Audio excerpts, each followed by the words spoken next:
داتا حضور کشف المحجوب میں لکھتے ہیں یہ فکرے ان کی زبان سے تب ادا ہوئے جب اس درخت کے نیچے تھے جس کے اوپر میں چڑھا ہوا تھا.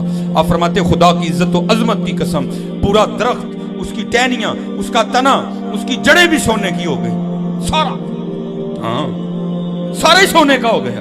اب وہ جو ہے نا وہ مٹی اٹھانے کے لیے نیچے ہوا، تو نیچے دیکھا تو زمین سونے کی زمین سونے کی. یہ کیا ہوا؟ دائیں دیکھا تو سونا، بائیں دیکھا تو سونا، آگے دیکھا تو سونا، پیچھے دیکھا تو سونا. اب بابا جی نے کام کیا تھا، کیوں نہیں مٹی دیا ٹیماں پھڑان دیا، اور کہتا حضور کہاں سے پکڑاؤں، مٹی ہے ہی نہیں، جہاں تک نظر جاتی سونا ہی سونا ہے. بابا جی ایک سوال ہے بابا جی، اگر آپ ہوا میں سونا نکال سکتے ہیں بابا جی تو دیش کی غریبی کیوں نہیں مٹا دیتے بابا؟ جواب بابا جی، جب آپ خود سونا نکال سکتے ہو تو ہم لوگوں سے چندہ کیوں لیتے ہو بابا جی؟ جواب ہری اوم ہری اوم ہری اوم. یہ رانگ نمبر ہے. اب انجینئر مرزا محمد علی کو کیا پتا بابا ہوتا کیا ہے، وہ تو اس کو تو حضرت جی جو پیچھے سے پیسے آ رہے ہیں نا اس کو تو وہ نظر آ رہا ہے، اس کو کیا پتا بابا ہوتا کیا ہے. بابا اپنے زمانے میں ایک زمانہ ہوتا ہے، بابا اپنے جہاں میں ایک جہاں ہوتا ہے، اس کا وکھری ایک جہاں ہوتا ہے. یہ اس کو نہیں پتا اور نہ اس کی باتوں میں آنا ہے. انشاءاللہ میرا ارادہ بن رہا ہے کیونکہ اب وہ ہمارے بابوں کی طرف آ رہا ہے اور ہم نہیں اپنے بابوں کی برداشت کر سکتے. منوس تجھے کیا پتا بابے ہوتے کیا ہیں، تجھے کیا پتا باجزید کہتے کس کو ہیں، تجھے کیا خبر جنید کس ہستی کا نام ہے حضرت. اس لیے اس کی بات بھی نہ سنا کرو حضرت، وہ بھی دل میں شک ڈال دے گی حضرت. اور انشاءاللہ بس میں توفیق مانگ رہا ہوں اپنے اللہ سے، بڑی جلدی میں نے انشاءاللہ اس کا رد شروع کرنا ہے. ایمی بکواس کر رہا ہے اپنے کمرے میں بیٹھ. یہ کیا ہوا؟ تیرا کمرہ، تیرا کیمرہ، تیرے ہی لوگ، تیری کتابیں، تیری باتیں. کسی دن ہمیں بھی بلا نا تو اسی طرح لائیو چلا نا بھائی، تیری اپنی دنیا، تیری اپنی باتیں. یہ کیا حضرت ہوا؟ اس لیے میرے دوستو آپ بھی تھوڑا آپ بھی دیکھو نا حضرت. وہ کیا بھائی، اگر وہ اتنا ہی حق پہ ہے تو کیوں ڈرتا ہے؟ ہم نہیں گنے لے کے جائیں گے اور ہمیں گن کی لوڑ ہی نہیں، ہم تو درود والے ہیں حضرت. ہم نہیں برود والے حضرت، ہمارا درود ہی ہمارا برود ہے حضرت، ہمیں نہیں لوڑ کوئی بھی حضرت. ہاں بلائے نا حضرت، اگر وہ اتنا ہی سچا ہے. اگر اصل میں لوگوں کا بھی تھوڑا مزاج بن گیا ہے کہ باطل کو جلدی تسلیم کر لیتے ہیں حضرت. بات اتنی جلدی نہیں حضرت جی. اگر چلو 100 نکال دیا تو کیا 1300 سالوں سے دنیا باطل پہ تھی، آج تو اکوالا جم پڑا ہے، تجھے کیا نظر آ گیا الو کے پٹھے. تو بہرحال یہ جو ہے نا کتابیں پڑھا کرو حضرت جی، خود دیکھا کرو کہ ہمارے بڑے تھے کیا. علی بھائی سچ سچ بتائیں، آپ نے سما ٹی وی پر آنے کی کتنی فیس لی ہے؟ میرے بھائی ہم نے کیوں فیس لینی ہے میرے بھائی؟ ہماری یہ ریکوائرمنٹ ہی نہیں ہے کہ فیس لے کے اس طرح کا کام کیا جائے. دیکھیں سورہ ہود کے اندر تو اسپیسیفکلی، باقی صورتوں کے اندر بھی اللہ تبارک و تعالیٰ نے انبیاء کرام علیہ السلام کے بارے میں یعنی اس چیز کو بار بار ہائی لائٹ کیا. جتنے پیغمبروں کا ذکر آیا ہے نا اس کے ساتھ اللہ تعالیٰ نے اس بات کو ریپیٹ کیا ہے. حالانکہ ایک دفعہ بھی اللہ تعالیٰ کا بات کر لینا کافی تھا، لیکن ہر پیغمبر کے ساتھ یہ آیت ریپیٹ ہوئی ہے. پہلے 51 نمبر پہ آئی ہے سورہ ہود میں حضرت ہود علیہ السلام کے لیے، پھر بعد میں باقی پیغمبروں کے لیے بھی. یا قوم لا اسألکم علیہ اجرا، اے میری قوم میں اس تبلیغ کے عوض تم سے کوئی معاوضہ طلب نہیں کرتا. ان اجری الا علی الذی فطرنی، میرا اجر تو نہیں ہے مگر اس ہستی کے ذمہ جس نے مجھے پیدا کیا ہے. افلا تعقلون، کیا تم عقل نہیں رکھتے؟ یعنی عقل سے کام لو کہ اگر میں دنیاوی کوئی منفعت نہیں چاہ رہا اس دعوت و تبلیغ کے عوض، اللہ کا تعارف کروانے کے عوض، تو سمجھ لو کہ میں خالصتاً تمہاری آخرت کی فکر میں ہوں. تمہارے جتنے سردار ہیں، قوم کے بڑے ہیں، وہ تو تم سے منفعت چاہتے ہیں، جبکہ پیغمبر یہ کہتے ہیں ہم کوئی منفعت نہیں چاہتے، یہ منفعت اللہ تعالی ہمیں قیامت کے دن عطا فرمائے گا. تو یہ انبیاء کرام کی سنت ہے کہ آپ دعوت و تبلیغ کا کام معاوضے کے بغیر کریں. البتہ جب ٹوٹلی دین کے حوالے سے لوگ وقف ہو جاتے ہیں، جس طرح کہ ہمارے محبوب صلی اللہ علیہ وآلہ وسلم، تو پھر ظاہر ہے کام کاج تو چھوڑنا پڑتا ہے. میری یوٹیوب کے اوپر ایک ویڈیو بھی ہے، نبی صلی اللہ علیہ وآلہ وسلم کا ذریعہ معاش، یعنی آپ کا سورس آف انکم کیا تھا. پہلے تو آپ ایک کامیاب تاجر تھے، مکے کی امیر ترین عورت سیدہ ختیجہ سلام اللہ علیہا ان کی بیوی تھیں، لیکن جب دعوت و تبلیغ کی ذمہ داری آپ پہ آئی تو ظاہر ہے کہ یہ کام خود اتنا بڑا کام ہے کہ یہ آپ کو سب کام چھوڑ کے اس کے اوپر فوکس کرنا پڑتا ہے.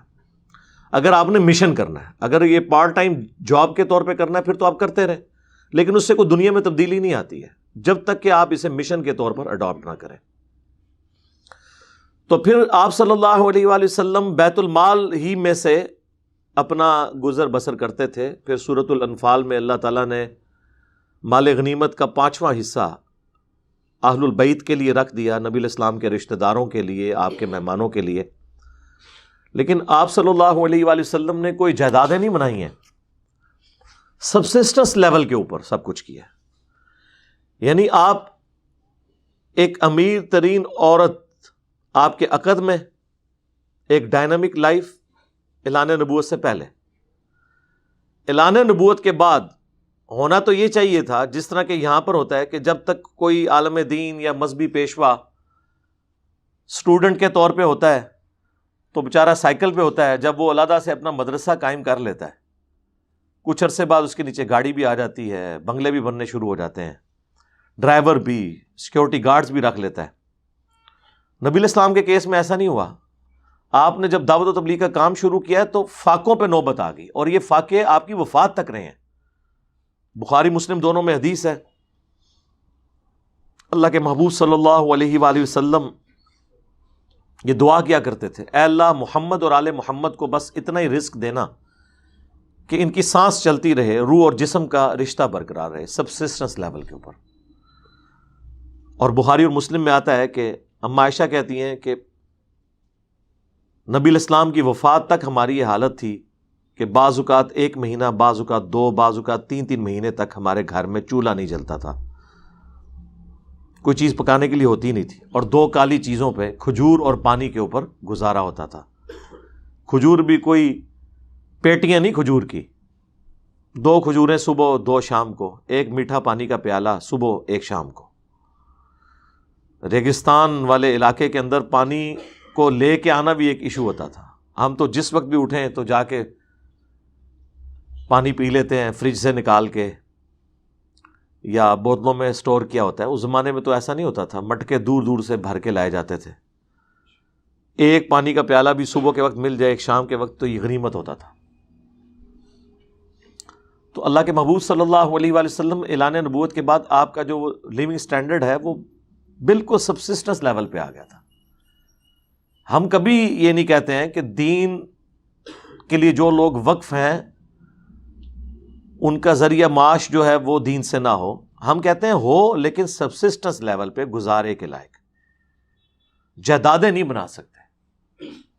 صحیح بخاری میں آتا ہے کہ حضرت ابوبکر الصدیق رضی اللہ تعالیٰ عنہ جب خلیفہ بنائے گئے تو انہوں نے صحابہ کرام سے کہا کہ دیکھو تمہیں پتہ ہے کہ میرا کاروبار بڑا اچھا چل رہا تھا، میرے بیوی بچوں کا رزق اللہ نے اس میں رکھا ہوا تھا، اب تم نے امور خلافت میرے ذمہ کر دی ہیں،